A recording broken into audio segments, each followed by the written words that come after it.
Welcome back to Conflicts of Interest. This is episode 583. I'm the host, Kyle Anzalone, and today I'm joined by Dave DeCamp. Dave, how's it going? I'm good, Kyle. Thanks for having me back on. Yeah, of course, and my audience loves you. You are the news editor at antiwar.com, and we should mention right now at antiwar.com, we are holding a fundraiser. And Dave, a lot of what we do at antiwar.com is publish your great news articles. And people, if you want to support Dave's work, not only his articles, but also his show, Antiwar News with Dave DeCamp, definitely head on over to antiwar.com, make a donation, help us to get to our goal. And Dave, let's talk about some of those great articles that you've been writing. Uh, I haven't spent enough time covering this on the show recently, but the U.S. continues its military buildup versus China. And so U.S. to convert Pacific oil rigs into military bases as part of anti-China buildup. This is one of those articles where I read the headline and I think, I don't even know if I want to know how terrible this sounds. So, Dave, tell us, is it really as bad as it sounds? I mean, it does sound really bad. So at first, when I read this, I saw it's this contracting company, this naval engineering architecture company called Gibbs and Cox. This is a plan that they came up with.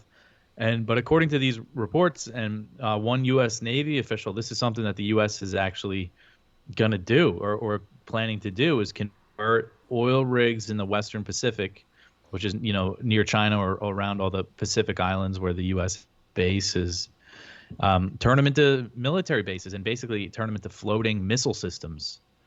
That's the plan, according to this company, is to create these mobile missile defense systems similar to what you have on Navy destroyers, but they're saying it'll have 5 times the missile capacity of a destroyer. And also another idea is to turn them into kind of mobile supply bases where the U.S. Navy could go and resupply. And I mean, it's really something because this opens up, if there is a war. I mean, of course, it could turn into nuclear war real fast, but if there is like a shooting war between the U.S. and China in the region, and if some oil rigs are bases, I mean, this is just opening up to get all this entire infrastructure stuff destroyed. And I mean, you imagine, I know I've seen some claims about China, using oil rigs in the Gulf of Mexico as like spy bases.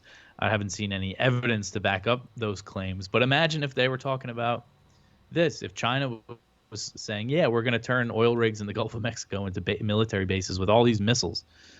So yeah, it's all part of this buildup. They're looking for any way, to have more missile systems in the region, I guess. Yeah, I'm almost terrified that in the Pentagon somewhere, somebody's sitting there thinking, would China really want to cause the ecological disaster of hitting these targets and then maybe, oil spills, things like that in the Pacific Ocean? Maybe China decides, or maybe they think that China would be unwilling to do that, or the bad PR from China doing that. It's almost kind of like, holding the ocean hostage here, where the U.S. is building their military bases. It's quite absurd from, President, we have to save the planet and Green New Deal and all that kind of stuff that Biden apparently believes in. Now, more concerning, Dave, here is China says U.S. military aid for Taiwan increases risk of conflict. And when we talk about the massive $95 billion foreign military aid bill that Biden has now signed into law, a lot of the focus is rightfully on the ongoing wars either in Ukraine or Gaza and the money that the U.S. is spending to fuel those wars. However, this money is also going to fuel the next war. So what's going on with this? Yeah, so packed into that $95 billion is $8 billion for Taiwan and other spending in the region, basically to prepare for war with China. It's not how it's laid out is there's basically $4 billion in military aid in different forms. And it says that that'll go to Taiwan and then other regional countries. I have a feeling it might be mostly, if not all, for Taiwan. Although I do know they're trying to give the Philippines more military aid. But this is, highly provocative toward China. And this is something that the U.S. started last year. They started giving military aid to Taiwan. They've sold weapons to Taiwan for the past few decades since they cut off relations with Taipei, but the military aid is a new escalation. And the pattern that we see with all these escalations of U.S. support for Taiwan, whether it's military support or diplomatic support or trade, increasing the trade relationship, trying to box out China. We've seen the consistent warning from Chinese officials is that this is a huge red line for us. The way that they put it, and she has said this with every meeting and phone call with President Biden, that Taiwan is the first red line that must not be crossed in U.S.-China relations, but the U.S. isn't listening. And this is a clear example of that. So these are the warnings that we saw from basically that, you saw the Chinese Foreign Ministry explicitly say that this increases the risk of conflict and confrontation in the Taiwan Strait. They're making it very clear where this could go. It's very obvious to anybody who pays attention to this even a little bit, but they keep going right along with this military buildup. So, Dave, where are tensions with China right now in your estimate as compared to the rest of the Biden administration? It almost seems like we have to be too busy in the Middle East and in Europe to possibly even think about fighting a war in the Asia Pacific with China over Taiwan. And so I don't know. I guess I could feel like the chairmen of the Joint Chiefs of Staff all sitting around saying to the president, Mr. President, it'd be a really good idea if we could divert away attention from this region right now and really just focus on, again, Israel and Ukraine. At the same time, that really doesn't seem to be happening, and really it's just that the media, myself and yourself included, are so busy covering the wars ongoing, the hot wars ongoing, again, Ukraine, Gaza, and potential Israel war with Iran in recent weeks, that there isn't just attention paid to what's going on in the Asia Pacific. And really the Biden administration is turning up the pressure cooker there, just at maybe a slightly slower pace. Is that your estimate, or do you think the tensions maybe have gone down? Well, I think that they're still doing everything that they've been planning to do. I would say, like, kind of the rhetoric, the focus on China, and then the rhetoric from U.S. officials has toned down, and we've seen a lot of talks between U.S. and Chinese officials. Blinken is actually there right now. I'm not really sure if he's going to get anything done though. But right before Blinken showed up, the Chinese put out a statement saying that the U.S. is trying to contain China and that they're not happy about it. So one thing that we have seen is in the past few months is, even when everything's going on with Israel and Ukraine, is the U.S. kind of increasing its support and involvement in the South China Sea. With the Philippines, I mean, tensions have been really high there with the Philippines and the President Marcos. And there's been all these encounters between Chinese and Philippine boats, and you have the U.S. basically threatening that if they start shooting, that the U.S. is going to intervene in this. And Biden just hosted Marcos and the Japanese Prime Minister Kishida for this like trilateral summit, the first of its kind, really. And this is explicitly like an alliance that they're building against China, and there's no secret about that. So how does that look from China's shoes? And another thing I think many people didn't even know happened was Kishida, when he visited the U.S., he addressed Congress. And he gave this whole speech about how China is like the biggest threat in the world, was essentially what he said. And that we need to strengthen, the U.S.-Japanese military relationship. And everybody was standing up, giving him a round of applause. Again, what's the view from China? How do they look at this stuff that's happening? And the other thing that's been going on too is just in general, in the past few years, like if you've been reading antiwar.com or listening to this show, you always see these stories of, the U.S. is going to build a military base on this specific island, and they're going to establish these weapon depots in the Philippines and Australia. And we have seen that stuff is happening. It's not like they've canceled or paused these plans. So it does still seem to be going on according to plan. And one thing about this bill, this $95 billion bill in the House, it was separated. They voted on each aid package individually, and the one that received the most support was Taiwan. There's nobody. I mean, Rand Paul has spoken out against it a little bit, and I think Bernie Sanders at one point warned against like a new Cold War with China, but they don't really represent any faction in Congress. They're all in on this. And the TikTok ban, I mean, that's all part of this, especially from the way how it's gonna affect us. The TikTok ban, I think, is just the start of kind of the overreach, and we'll see if it goes through. I do think they'll have a good chance of legally defeating the ban. If it goes up to the Supreme Court, I think that they actually have a very good chance of that. But we'll see how it goes.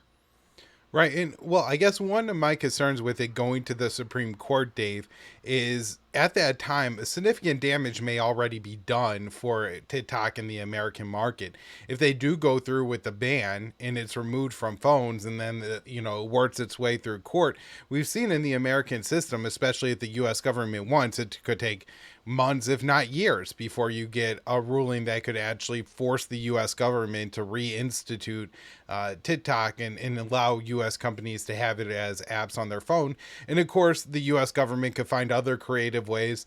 Say once it's out of the Apple iStore, they threaten Apple and say, if you let this back on, we're going to tell all the American people you're serving the Chinese Communist Party or something like that. Of course, as I mentioned in an article, and Dave, I think this is so funny that I want to mention it here, that Biden is still going to remain on TikTok for the rest of the campaign season. And it's, 9 months that they have to sell off TikTok. And this does seem like it's going to be a provocation for the Chinese government, that they are probably not very happy about the U.S. government doing this and kind of meddling. And not only that, it really goes to smear China, as a part of it too. So yeah, anything else on the China stuff, Dave? Well, yeah, that is funny. Like, it's convenient, that this law for Biden, he's not gonna, if he does ban TikTok, he's not gonna have to do it until after the election. I think that was probably by design, because I think the initial one was six months, but then they extended it to 9 months. Right.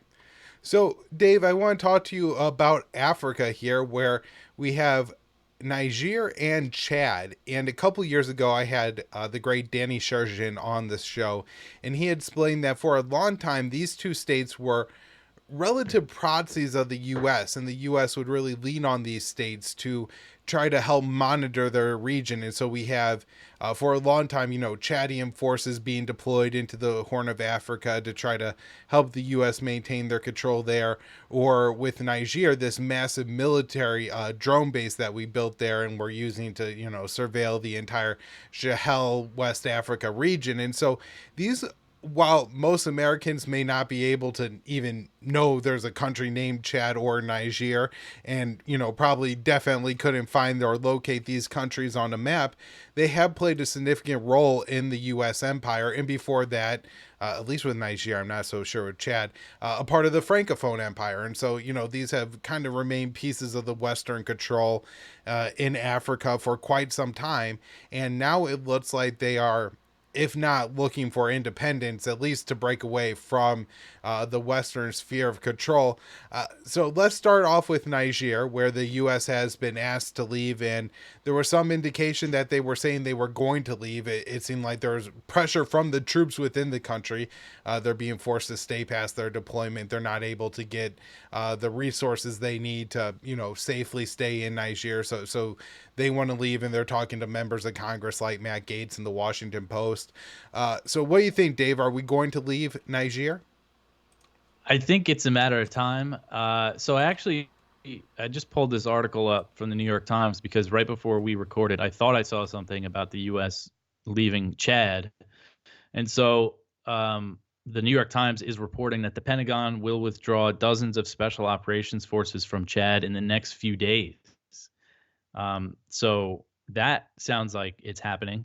And again, you never really know, though, because if you look at the situation with Niger, back in March, the government in Niger, the military-led government that took power last July in a coup, they said that they severed their military partnership with the U.S. and they scrapped the deal that justifies the U.S. presence, and so basically telling the U.S. to leave.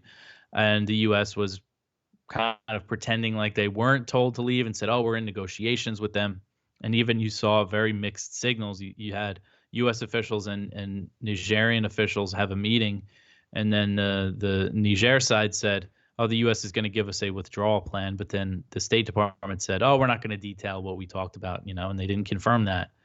So then you had the whistleblower say basically that the U.S. is putting on a facade that there is still good relations here between the U.S. and Niger, but in reality, they want the U.S. troops to leave.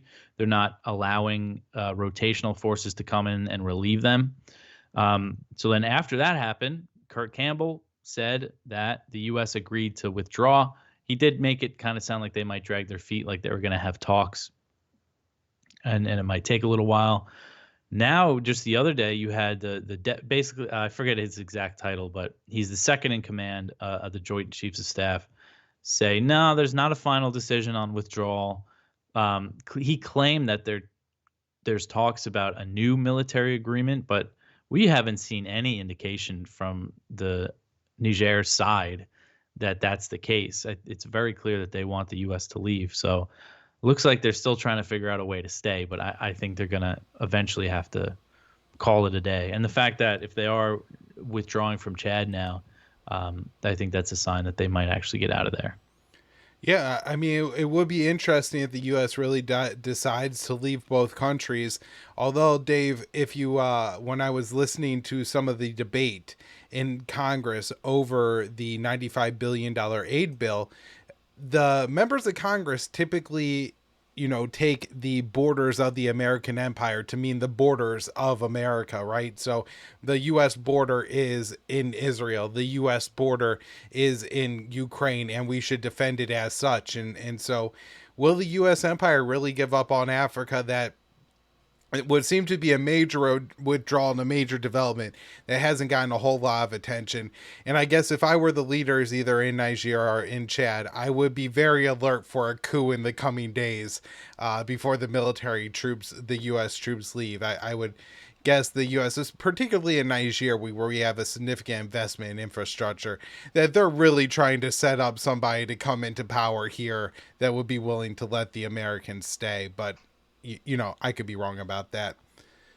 Yeah, I think that's possible. I mean, and the U.S., some of the coup plotters, the people that carried it out and are part of the new government, were trained by the U.S. before, and so I'm sure that there might be others that maybe they want, that the U.S. has a relationship with. That they, I think that's possible that the U.S. might be trying to stir something up, because they have that big drone base in Niger. They really don't want to give that up.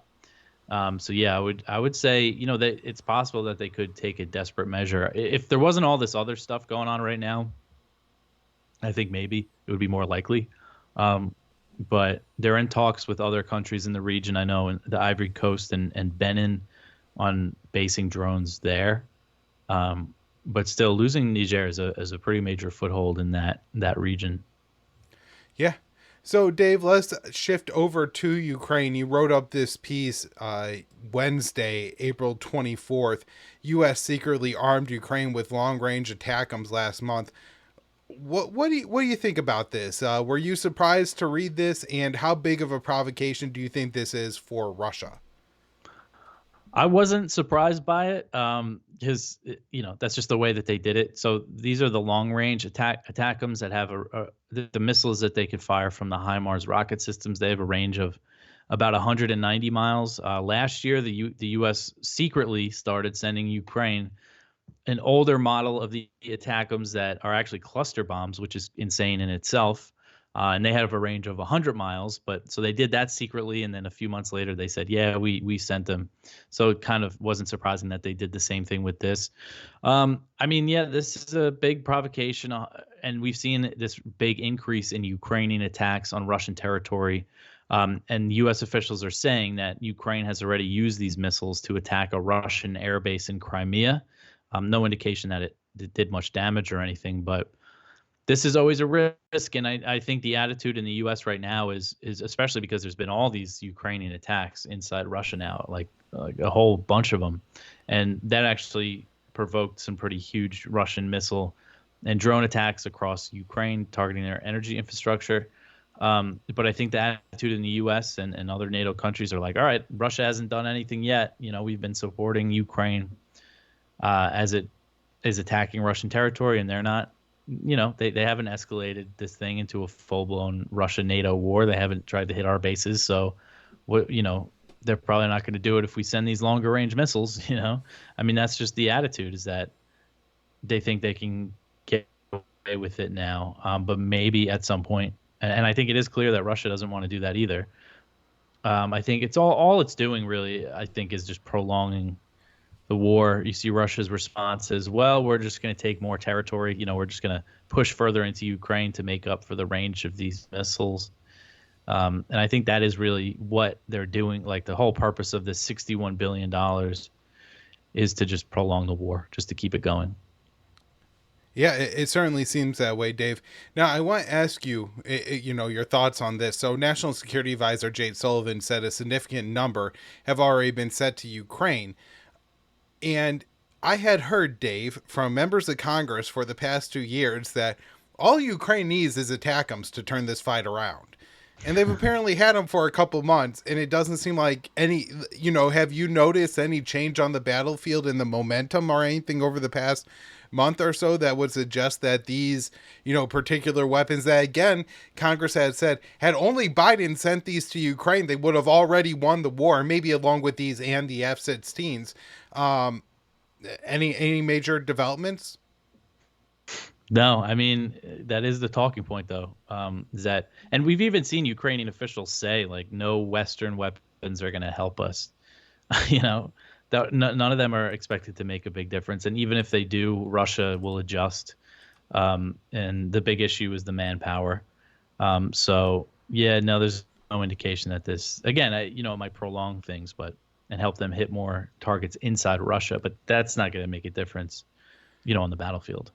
Yeah, Dave, I wanted to talk to you about this article you wrote for antiwar.com on April 23rd. So Russia says that they've had, 120 civilians killed in Russia since 2022. I had not realized that number was so high. So what's going on here?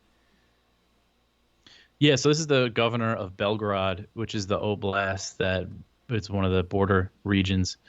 And it's come under Ukrainian attack for a while now, and things have really increased over the past few months or in the past year.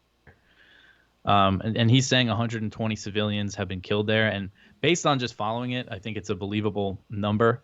And 651 people have been wounded. And, this Belgrade has come under pretty heavy artillery shelling, drone attacks, things like that. And we've also seen these cross-border raids, the Russian Volunteer Corps, which is like a literal neo-Nazi militia that's armed with American weapons and other NATO weapons, launching ground attacks into Belgrade, which is just completely, I mean, you try to put the shoe on the other foot and see how would the U.S. feel in the reverse situation, but we can't even imagine a neo-Nazi militia invading from Canada that's armed with Russian weapons. But anyway, so I think it's a believable number, the 120 civilians, and that is significant. And I put in there that the UN estimate for Ukraine, for the Russia-Ukraine war, is over 10,000 civilians have been killed inside Ukraine, just for the perspective. So, yeah, I mean, it goes to show that I remember when the attacks in Belgrade started, like kind of in late 2022, I think, when they became more common, and that was like a big deal at the time. But they've just been happening. I don't even really cover them all the time. Big attacks maybe, but these are things that when they first started happening was a big deal because we didn't know how Russia was going to respond. Yeah. So Dave, I guess, it's hard to answer this, of course, but people always want to know, how fragile is the Ukrainian military? Is there, I guess, any indication here that Ukraine is willing to engage in diplomacy with Russia that, is on the track of ending the war? I know Zelensky will say, oh, well, if Vladimir Putin commits himself and goes to The Hague as a war criminal forever, then yeah, we'll negotiate with an incoming Ukrainian-friendly Russian government, which is, of course, absurd and never going to happen. So any prospects the war is going to end diplomatically? And of course, I know this is so hard to answer, but everybody always asks me, and so just if best guess, or if you have none, that's absolutely fine. And that's usually why I tell people is, how long is this 61 billion going to keep Ukraine afloat?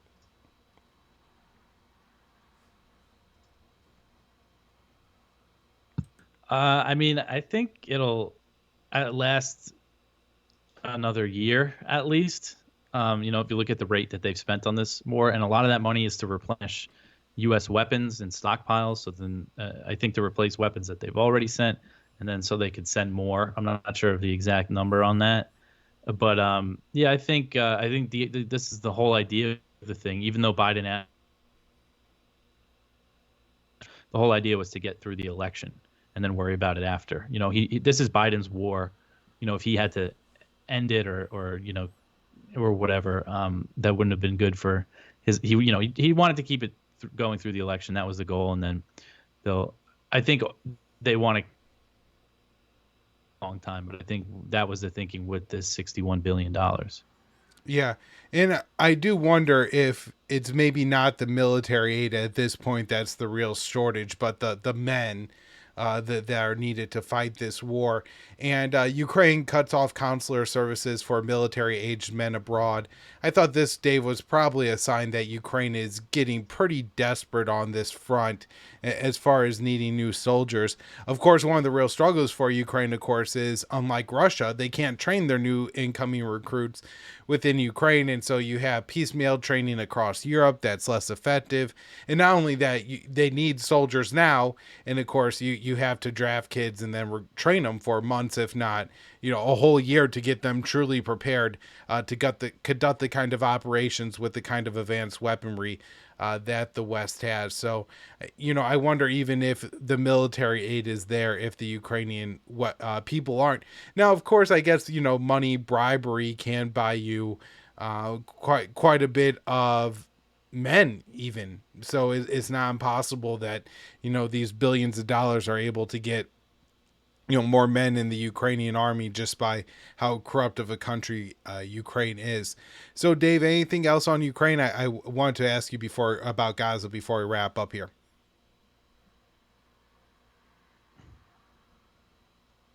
Sorry, I just lost you again. What you just asked me a question? Yeah, no, I was just saying if you had anything else Shit. on Ukraine. If not, I will ask you about Gaza.